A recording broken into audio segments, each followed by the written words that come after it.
Cavendish, as far as I know, was first settled around 39. That's when 1839, when a bloke by the name of James Riley turned up here on the edge of what we call Riley's Creek.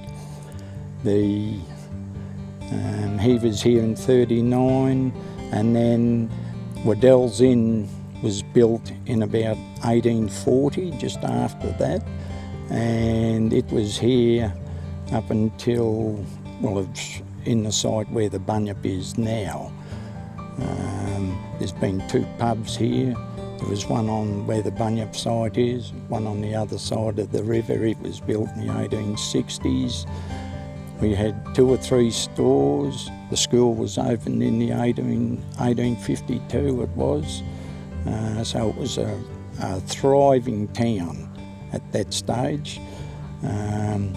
Woolies coming through. The ford here was well known from Portland to Mildura, or to the Murray. The ford was well known for being a really treacherous place.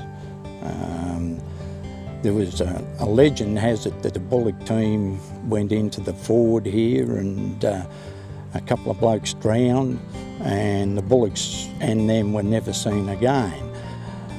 But it's interesting that I've found an article in 1897, and it was a man talking about a bullocks.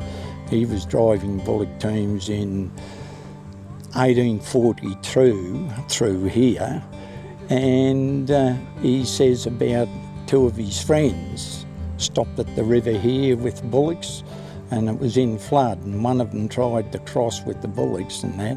Anyway, he ended up drowning, and they got the bullocks out. One drowned, but yeah, so the legend had truth in it. It was just a matter of finding out other little bits and pieces with it. We've had blacksmiths. The blacksmiths have been here. There's been numerous blacksmiths. As I said, the stores. Well, the old store that has since closed, it was opened in the 1880s here, and it closed 5 years ago. So, and since then we've had a new shop built, and that's come on. We've got the old cemetery down there. There's over 200 people buried in the old cemetery that's officially I know of, but there's over 150 unofficially that I haven't been able to actually say that they're buried there.